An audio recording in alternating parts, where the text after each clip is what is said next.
Dust rolled across the main street of Dry Creek, a sunbaked town clutching to life on the edge of nowhere. Horses clopped lazily past shuttered storefronts, while townsfolk ducked into shadows to escape the merciless July sun. At the edge of town stood a weather chapel. Inside, amidst faded white flowers and crooked pews, sat a woman alone. Her name was Clara Boone, and she was supposed to be married that day. But no one showed up. Not the preacher, not her fiancé, and certainly not any guests. Clara had known deep down he wouldn't come. Ever since the accident 2 years ago, when her horse had spooked and she'd been thrown hard into a ravine, everything had changed. The limp that followed marked her like a brand. She walked stiffly now, dragging her right leg slightly, a reminder to everyone that she was damaged goods. The townspeople whispered behind her back, "Shame! She used to be so pretty." Who would want a limping bride? Might be cursed, that one. Clara stood and turned to leave the empty church, her wedding dress catching on a splinter pew. She tugged it free with a wince, the fabric ripping slightly. The sky had gone gray, as if even the heavens pitied her. She didn't see the man watching from the end of the road, leaning against a hitching post with dust on his boots and a steel-eyed look that could cut glass. Chapter 2. The Cowboy with No Name. Everyone just called him Ridge. He'd come to Dry Creek 3 months earlier, a quiet drifter with a still bag full of secrets and eyes too old for his 30 years. The saloon girls said he used to be a bounty hunter. Some swore he was an outlaw turned good. He didn't confirm anything.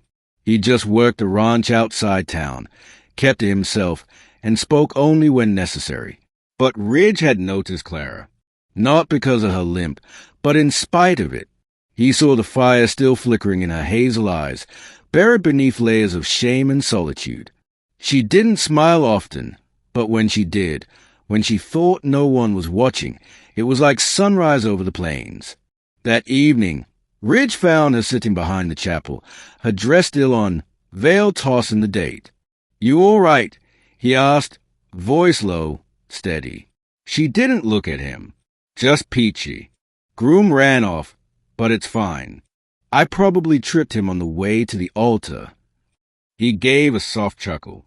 "He's a fool, then." Clara narrowed her eyes. "Why are you here? Rich? Pity?" "No," he said simply. "Respect." That made her blink. For what? For getting stood up and still sitting tall like the bravest damn woman in this town. A silence passed between them. She wasn't used to compliments, especially ones that felt honest. "Want to ride out of here?" he asked. "I've got nowhere to go." "Then maybe stay. I hear there's a barn needing a good cleaning. You look like you could swing a pitchfork." She actually laughed, a small, crack sound. "You offering me a job?" He nodded, and a chance to stop listening to cowards whisper. Chapter 3. Love in the Dust. Clara moved into the bunkhouse behind Ridge rented land, where she worked alongside him, feeding chickens, mucking stalls, mending fences. It wasn't glamorous, but for the first time since her accident, she felt useful. They fell into a rhythm, like a song only they knew. Ridge never stared at her limp. He watched her hands, her strength, the way she bit her bottom lip when concentrating. One evening, they sat outside under the stars after a long day. "Why'd you really come to Dry Creek?" Clara asked, sipping from a tin cup of coffee. He hesitated. "Was chasing a man once. Killed someone close to me. Found him, but by then, revenge didn't feel like justice. Just more blood." She looked at him softly. "You wanted peace." "Maybe. Or maybe I just got tired of being angry." Clara nodded. She understood. "I used to dance," she said after a long silence. He looked over. "Before the accident, I'd dance by the river with my sisters. Mama played the fiddle." She smiled faintly. "Felt like flying." "You still could." She shook her head. "Not with this leg." Ridge reached over and took her hand. Then we'll find a new way to fly. Chapter 4. Fire in the Heart. Word got around town about Clara working the ranch. Some laughed. Others watched with unease. One day at the general store, Miss Hallie, the judge's wife, sneered as Clara passed. Guess you've traded a wedding ring for a shovel. Fitting, really. Clara's hands trembled as she clutched her supplies. Before she could speak, Rich stepped forward. He said, voice sharp as flint, I suggest you keep your mouth shut before I start digging up what you've buried.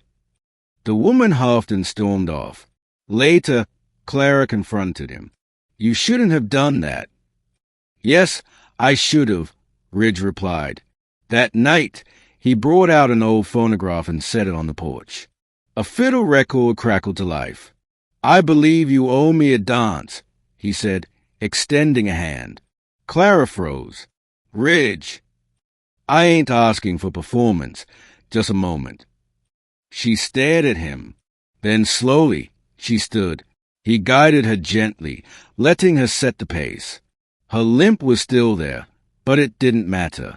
In his arms, she wasn't broken. She was whole. They didn't kiss that night. They didn't need to, but the townspeople watched.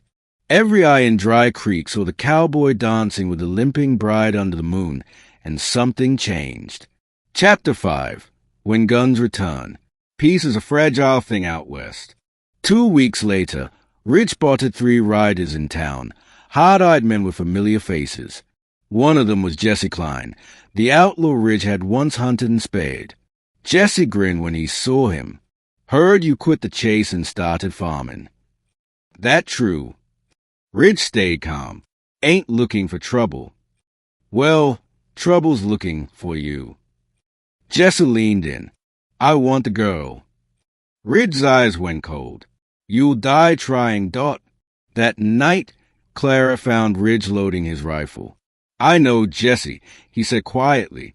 His not just bad, his evil. His taking things from good people. If his here, it's to make me pay. Then let's go, Clara said. No, he grabbed her shoulders. You leave. Take my horse. I'll handle this. Clara stepped back. No, Ridge. I'm done running. And you're not facing him alone. He stared at her, torn.